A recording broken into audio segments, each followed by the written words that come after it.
प्रिय भक्तों, आज आषाढ़ गुप्त नवरात्रि का पहला दिन माँ दुर्गा के पहले स्वरूप देवी शैलपुत्री को समर्पित है। माँ शैलपुत्री अत्यंत सरल और सौम्य स्वभाव की हैं और हमारे जीवन में आने वाले सभी विघ्न बाधाओं का अंत करती हैं एवं विवाहितों के वैवाहिक जीवन को सुखमय बनाती हैं। अतः आइए बड़े ही श्रद्धापूर्वक हम सभी माँ शैलपुत्री की स्तुति करते हैं। ओम देवी शैलपुत्र्यै नमः। वंदे वाञ्छितलाभाय चन्द्रार्धकृतशेखरां वृषारूढां शूलधरां शैलपुत्रीं यशस्विनीं या देवी सर्वभूतेषु माँ शैलपुत्री रूपेण संस्थिता। नमस्तस्यै नमस्तस्यै नमस्तस्यै नमो नमः। वन्दे वाञ्छितलाभाय चन्द्रार्धकृतशेखरां वृषारूढां शूलधरां शैलपुत्रीं यशस्विनीं पूर्णेन्दुनिभां गौरीं मूलाधारस्थितां प्रथमं दुर्गां त्रिनेत्रां पटाम्बरपरिधानां रत्नाकिरीटानानालङ्कारभूषितां प्रफुल्लवदनां पल्लवाधरां कान्तकपोलां तुगंकुचां कमनीयां लावण्यां स्नेहमुखी क्षीणमध्यां नितम्बनीं। प्रथमं दुर्गा त्वं हि भवसागरतारिणीं धन ऐश्वर्यदायिनी शैलपुत्री प्रणमाम्यहम्। त्रिलोकजननी त्वं हि परमानन्दप्रदायिनीं सौभाग्यारोग्यदायिनी शैलपुत्री प्रणमाम्यहम्। चराचरेश्वरी त्वं हि महामोहविनाशिनीं मुक्तिभुक्तिदायिनीं शैलपुत्री प्रणमाम्यहम्। ओंकारः मे शिरः पातु मूलाधारनिवासिनी ह्रीङ्कारः पातु ललाटे बीजरूपा महेश्वरी श्रीङ्कार पातु वदने लावण्यां महेश्वरी हुंकार पातु हृदयं तारिणी शक्तिस्वधृत फट्कार पातु सर्वांगे सर्वसिद्धिफलप्रदा। वन्दे वाञ्छितलाभाय चन्द्रार्धकृतशेखरां वृषारूढां शूलधरां शैलपुत्रीं यशस्विनीं या देवी सर्वभूतेषु माँ शैलपुत्री रूपेण संस्थिता। नमस्तस्यै नमस्तस्यै नमस्तस्यै नमो नमः। वन्दे वाञ्छितलाभाय चन्द्रार्धकृतशेखरां वृषारूढां शूलधरां शैलपुत्रीं यशस्विनीं पूर्णेन्दुनिभां गौरीं मूलाधारस्थितां प्रथमं दुर्गां त्रिनेत्रां पटाम्बरपरिधानां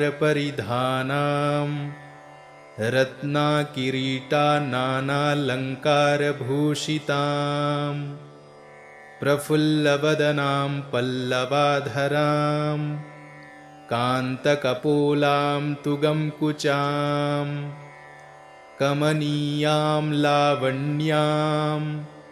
स्नेहमुखी क्षीणमध्यां नितम्बनीं प्रथमं दुर्गा त्वं हि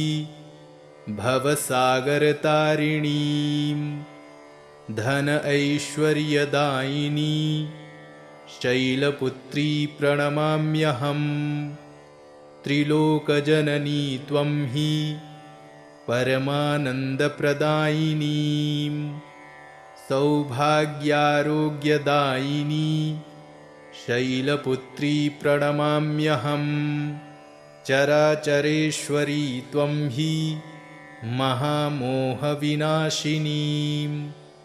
मुक्तिभुक्तिदायिनीं शैलपुत्री प्रणमाम्यहम् ओंकारः मे शिरः पातु मूलाधारनिवासिनी ह्रीङ्कारः पातु ललाटे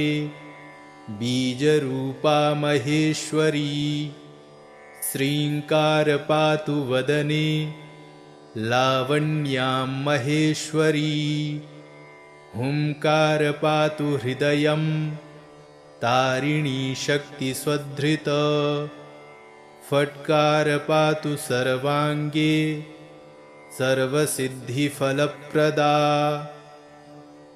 वन्दे वाञ्छितलाभाय चन्द्रार्धकृतशेखरां वृषारूढां शूलधरां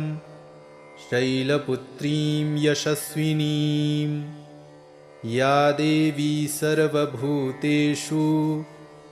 मा शैलपुत्रीरूपेण संस्थिता नमस्तस्यै नमस्तस्यै नमस्तस्यै नमो नमः वन्दे वाञ्छितलाभाय चन्द्रार्धकृतशेखरां वृषारूढां शूलधरां शैलपुत्रीं यशस्विनीं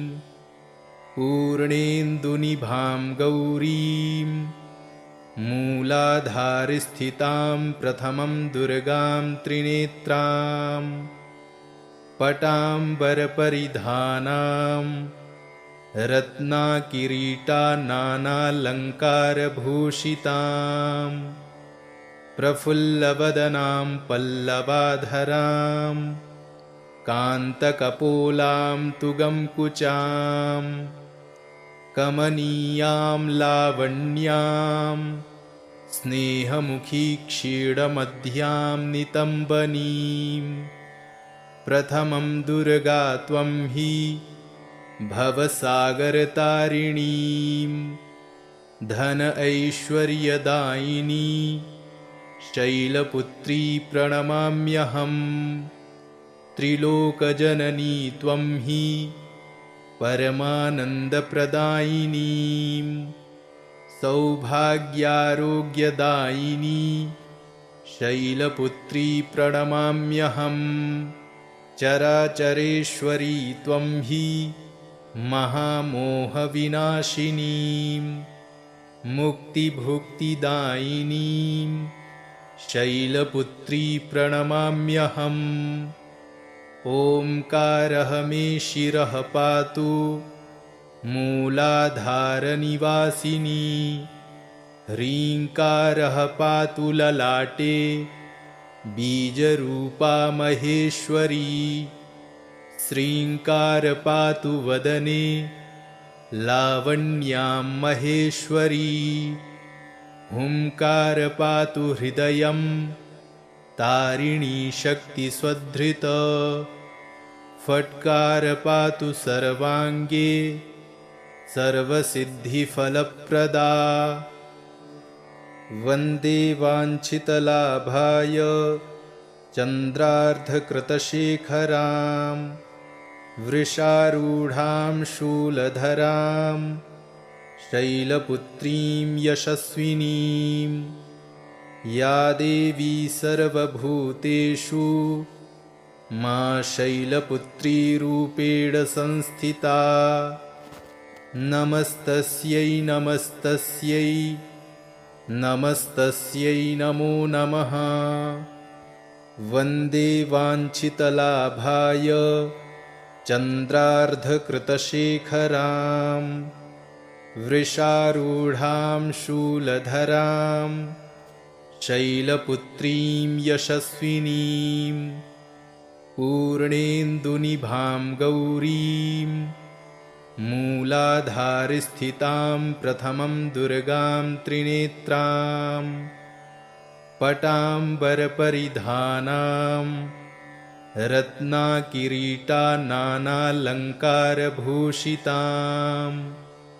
प्रफुल्लवदनां पल्लवाधरां कान्तकपोलां तुगंकुचां कमनीयां लावण्यां स्नेहमुखी क्षीणमध्यां नितम्बनीं प्रथमं दुर्गा त्वं हि भवसागरतारिणीं धन ऐश्वर्यदायिनी शैलपुत्री प्रणमाम्यहम् त्रिलोकजननी त्वं हि परमानन्दप्रदायिनीं सौभाग्यारोग्यदायिनी शैलपुत्री प्रणमाम्यहम् चराचरेश्वरी त्वं हि महामोहविनाशिनीं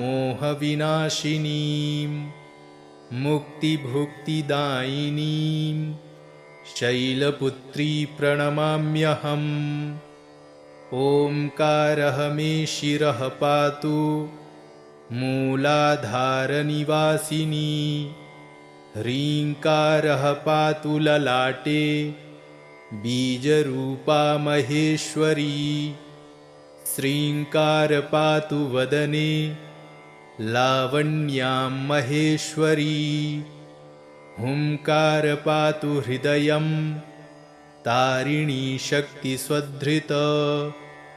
फट्कार पातु सर्वाङ्गे सर्वसिद्धिफलप्रदा वन्दे वाञ्छितलाभाय चन्द्रार्धकृतशेखरां वृषारूढां शूलधरां शैलपुत्रीं यशस्विनीं या देवी सर्वभूतेषु मां शैलपुत्रीरूपेण संस्थिता नमस्तस्यै नमस्तस्यै नमस्तस्यै नमो नमः वन्दे वाञ्छितलाभाय चन्द्रार्धकृतशेखरां वृषारूढां शूलधरां शैलपुत्रीं यशस्विनीं पूर्णेन्दुनिभां गौरीं मूलाधारस्थितां प्रथमं दुर्गां त्रिनेत्रां पटाम्बरपरिधानां रत्नाकिरीटानानालङ्कारभूषितां प्रफुल्लवदनां पल्लवाधरां कान्तकपोलां तुगंकुचां कमनीयां लावण्यां स्नेहमुखी क्षीणमध्यां नितम्बनीं प्रथमं दुर्गा त्वं हि भवसागरतारिणीं धन ऐश्वर्यदायिनी शैलपुत्री प्रणमाम्यहम् त्रिलोकजननी त्वं हि परमानन्दप्रदायिनीं सौभाग्यारोग्यदायिनी शैलपुत्री प्रणमाम्यहम् चराचरेश्वरी त्वं हि महामोहविनाशिनीं मुक्तिभुक्तिदायिनीं शैलपुत्री प्रणमाम्यहम् ओंकारः मे शिरः पातु मूलाधारनिवासिनी ह्रीङ्कारः पातु ललाटे बीजरूपा महेश्वरी श्रीङ्कार पातु वदने लावण्यां महेश्वरी हुंकार पातु हृदयं तारिणी शक्तिस्वधृत फट्कार पातु सर्वांगे सर्वसिद्धिफलप्रदा वन्दे वाञ्छितलाभाय चन्द्रार्धकृतशेखरां वृषारूढां शूलधरां शैलपुत्रीं यशस्विनीं या देवी सर्वभूतेषु मा शैलपुत्री रूपेण संस्थिता नमस्तस्यै नमस्तस्यै नमस्तस्यै नमो नमः वन्दे वाञ्छितलाभाय चन्द्रार्धकृतशेखरां वृषारूढां शूलधरां शैलपुत्रीं यशस्विनीं पूर्णेन्दुनिभां गौरीं मूलाधारस्थितां प्रथमं दुर्गां त्रिनेत्रां पटाम्बरपरिधानां रत्नाकिरीटानानालङ्कारभूषितां प्रफुल्लवदनां पल्लवाधरां कान्तकपोलां तुगंकुचां कमनीयां लावण्यां स्नेहमुखी क्षीणमध्यां नितम्बनीं प्रथमं दुर्गा त्वं हि भवसागरतारिणीं धन ऐश्वर्यदायिनी शैलपुत्री प्रणमाम्यहम् त्रिलोकजननी त्वं हि परमानन्दप्रदायिनीं सौभाग्यारोग्यदायिनी शैलपुत्री प्रणमाम्यहम् चराचरेश्वरी त्वं हि महामोहविनाशिनीं मुक्तिभुक्तिदायिनीं शैलपुत्री प्रणमाम्यहम् ओंकारः मे शिरः पातु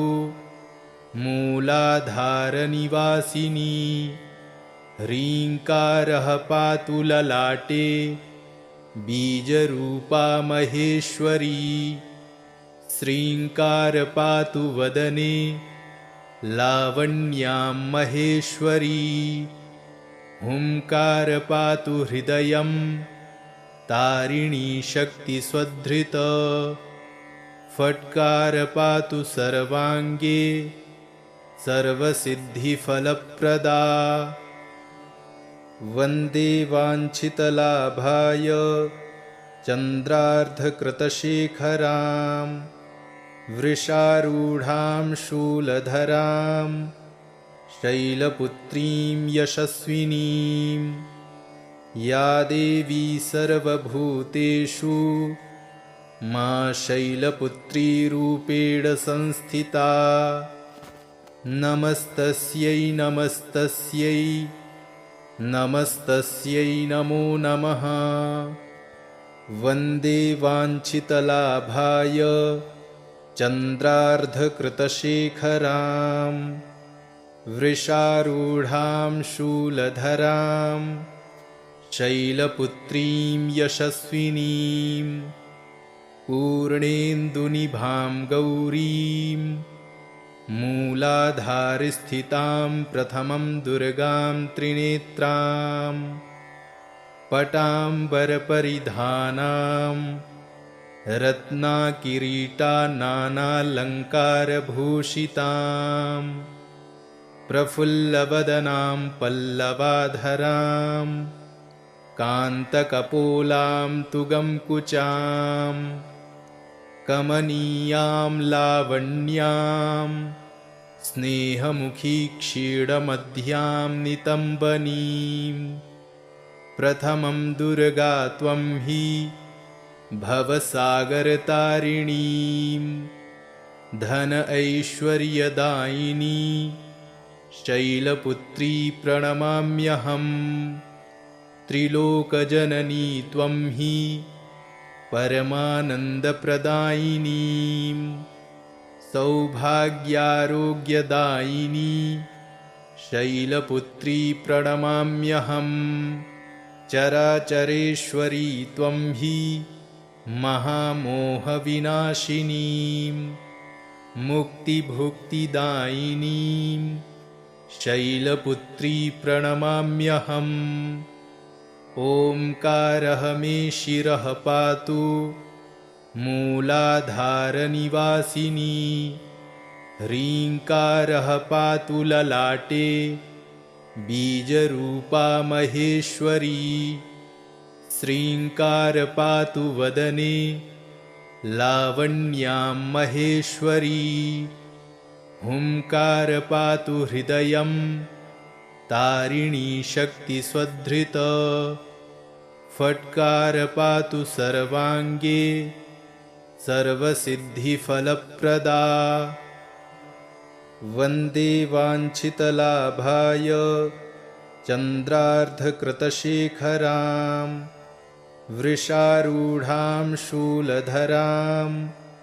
शैलपुत्रीं यशस्विनीं या देवी सर्वभूतेषु मा शैलपुत्रीरूपेण संस्थिता। नमस्तस्यै नमस्तस्यै नमस्तस्यै नमो नमः। वन्दे वाञ्छितलाभाय चन्द्रार्धकृतशेखरां वृषारूढां शूलधरां शैलपुत्रीं यशस्विनीं पूर्णेन्दुनिभां गौरीं मूलाधारस्थितां प्रथमं दुर्गां त्रिनेत्रां पटाम्बरपरिधानां रत्नाकिरीटानानालङ्कारभूषितां प्रफुल्लवदनां पल्लवाधरां कान्तकपोलां तुगंकुचां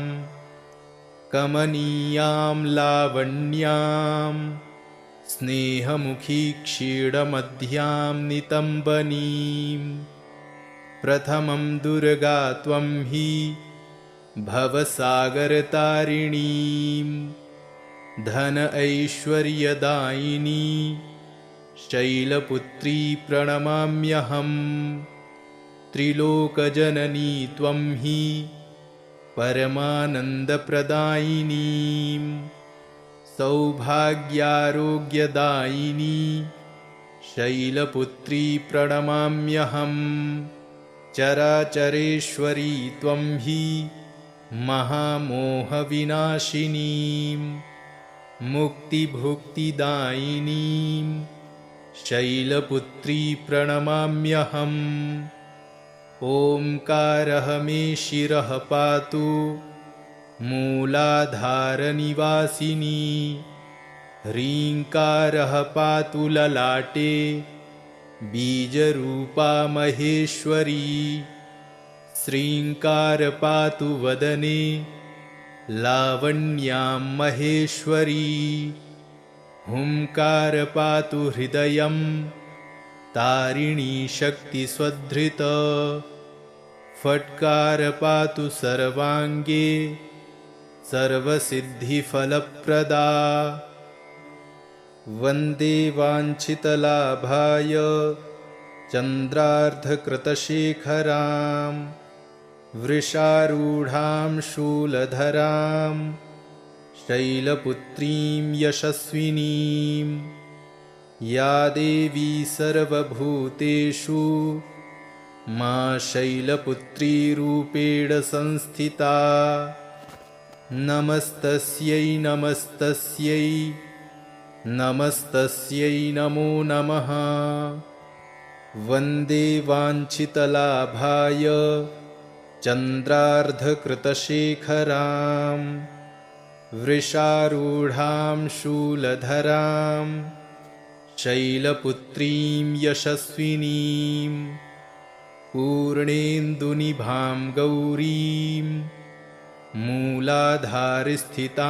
प्रथमं दुर्गां त्रिनेत्रां पटाम्बरपरिधानां रत्नाकिरीटानानालङ्कारभूषितां प्रफुल्लवदनां पल्लवाधरां कान्तकपोलां तुगंकुचां कमनीयां लावण्यां स्नेहमुखी क्षीणमध्यां नितम्बनीं प्रथमं दुर्गा त्वं हि भवसागरतारिणीं धन ऐश्वर्यदायिनी शैलपुत्री प्रणमाम्यहम् त्रिलोकजननी त्वं हि परमानन्दप्रदायिनीं सौभाग्यारोग्यदायिनी शैलपुत्री प्रणमाम्यहम् चराचरेश्वरी त्वं हि महामोहविनाशिनीं मुक्तिभुक्तिदायिनीं शैलपुत्री प्रणमाम्यहम् ओंकारः मे शिरः पातु मूलाधारनिवासिनी ह्रीङ्कारः पातु ललाटे बीजरूपा महेश्वरी श्रीङ्कार पातु वदने लावण्यां महेश्वरी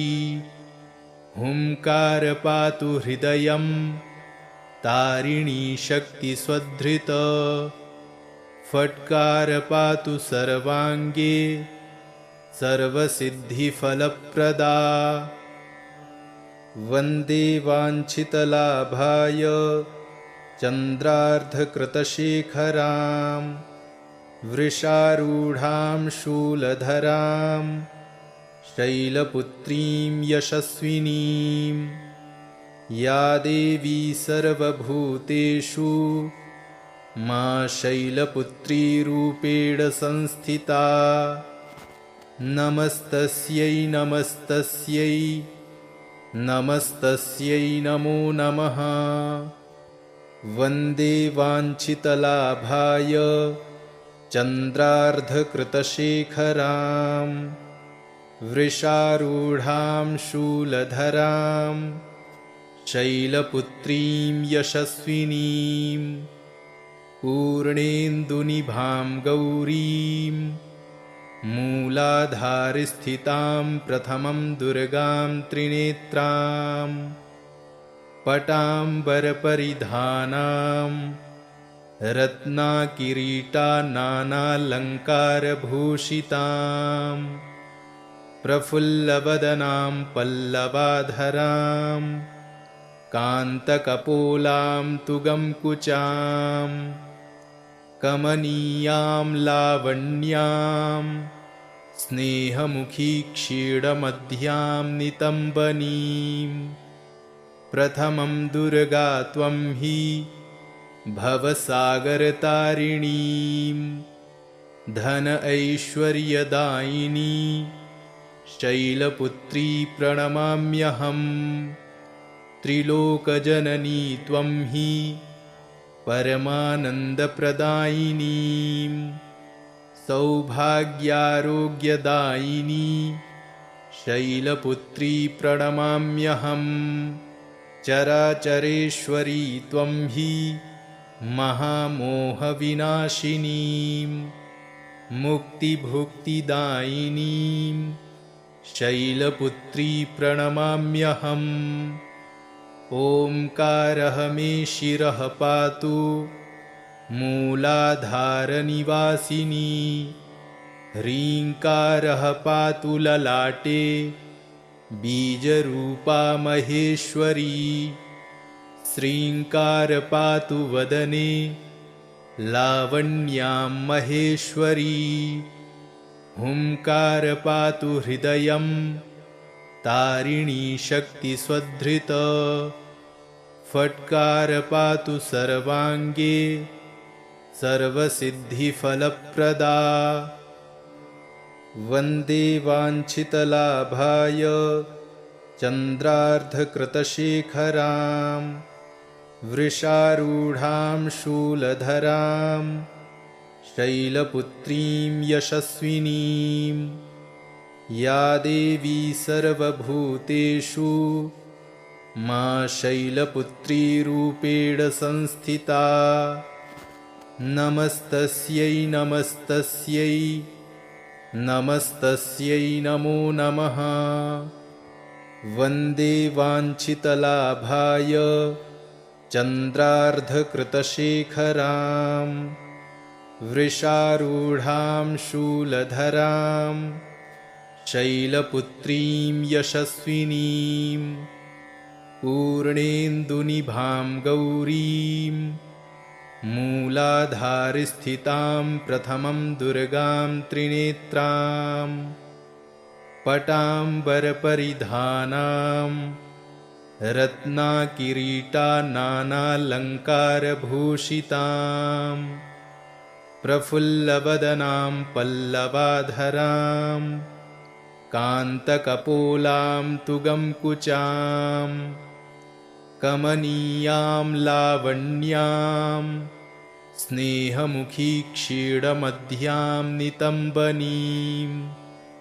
प्रथमं दुर्गा त्वं हि भवसागरतारिणीं धन ऐश्वर्यदायिनी शैलपुत्री प्रणमाम्यहम्। त्रिलोकजननी त्वं हि परमानन्दप्रदायिनीं सौभाग्यारोग्यदायिनी शैलपुत्री प्रणमाम्यहम्। चराचरेश्वरी त्वं हि महामोहविनाशिनीं मुक्तिभुक्तिदायिनीं शैलपुत्री प्रणमाम्यहम्। ओंकारः मे शिरः पातु मूलाधारनिवासिनी ह्रीङ्कारः पातु ललाटे बीजरूपा महेश्वरी श्रीङ्कार पातु वदने लावण्यां महेश्वरी हुंकार पातु हृदयं तारिणी शक्तिस्वधृत फट्कार पातु सर्वांगे सर्वसिद्धिफलप्रदा। इति श्रीदेवी शैलपुत्री स्तोत्रम् एवं कवचं सम्पूर्णम्।